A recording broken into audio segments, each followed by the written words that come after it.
மத்திய கிழக்கில் பல வாரங்களாக நீடித்து வரும் போர் சூழலை முடிவுக்கு கொண்டுவர ஈரான் ஒரு அதிரடியான 14 அம்ச கோரிக்கையை அமெரிக்காவிடம் முன்வைத்துள்ளது.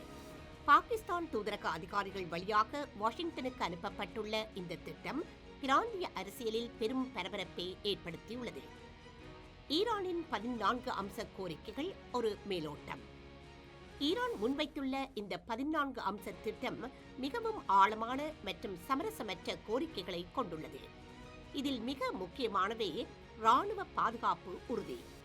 ஈரான் மீது இனி எந்தவொரு ராணுவ தாக்குதலும் நடத்தப்படாது என அமெரிக்கா எழுத்துப்பூர்வமான உத்தரவாதம் அளிக்க வேண்டும்.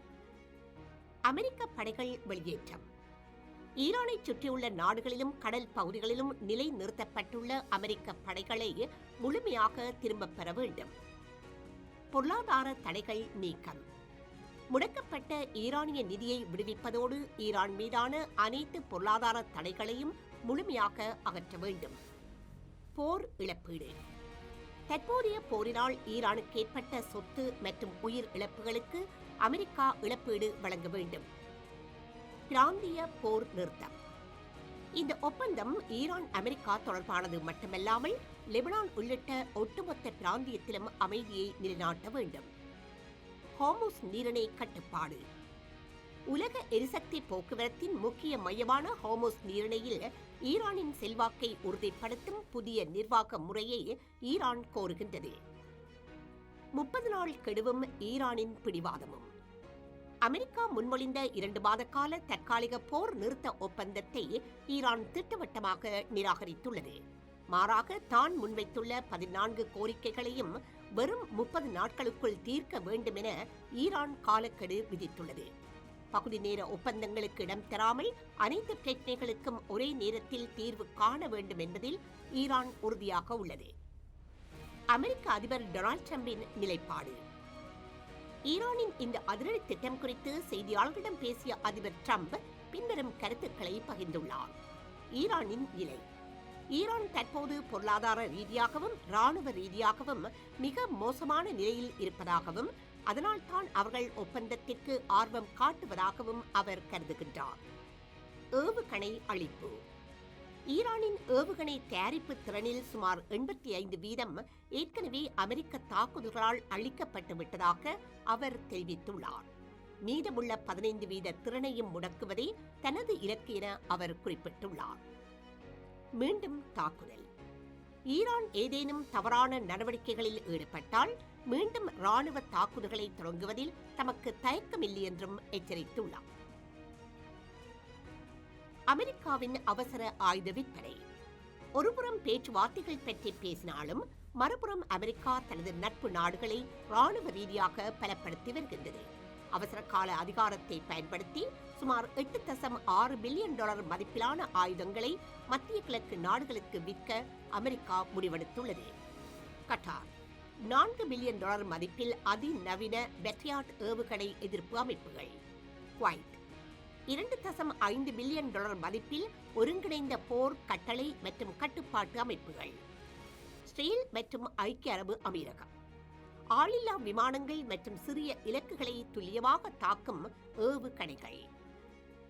முடிவுரை. ஈரானின் 30 நாள் கெடுவும் அமெரிக்காவின் பிரம்மாண்ட ஆயுத விற்பனையும் மத்திய கிழக்கில் ஒரு பதற்றமான சூழலையே பிரதிபலிக்கின்றன. ஈரானின் 14 அம்ச திட்டத்தை அமெரிக்கா ஏற்குமா அல்லது மீண்டும் ஒரு போரை நோக்கி நகருமா என்பது வரும் நாட்களில் எடுக்கப்படும் முடிவுகளை பொறுத்தே அமையும்.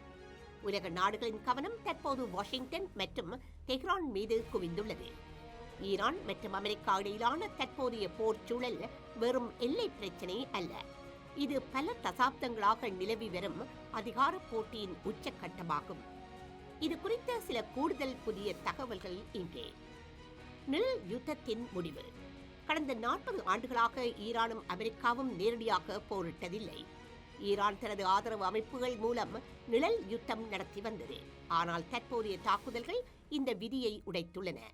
முதல் முறையாக ஈரானின் நேரடி ஏவுகணை தளங்கள் மற்றும் அமெரிக்காவின் பிராந்திய நிலைகள் இலக்கு வைக்கப்பட்டுள்ளன. இது நிழல் யுத்தம் என்பது முடிவுக்கு வந்து ஒரு முழுமையான நேரடி போர் தொடங்குவதற்கான அறிகுறியாகும். சீன மற்றும் ரஷ்யாவின் மறைமுக தலையீடு. ஈரான் இவ்வளவு தைரியமாக 14 அம்ச கோரிக்கைகளை முன்வைக்க காரணம் அதற்கு பின்னால் இருக்கும் சீனா மற்றும் ரஷ்யாவின் ஆதரவுதான். எரிசக்தி பாதுகாப்பு. ஈரான் வழங்கும் மலிவான கச்சா எண்ணெய் சீனாவிற்கு தேவை. ஆயுத பரிமாற்றம். உக்ரைன் போரில் ரஷ்யாவிற்கு ஈரான் வழங்கிய ட்ரோன்கள் பதிலுக்கு ரஷ்யாவிடமிருந்து ஈரானுக்கு S-400 போன்ற வான் பாதுகாப்பு அமைப்புகளை பெற்றுத் தந்துள்ளன.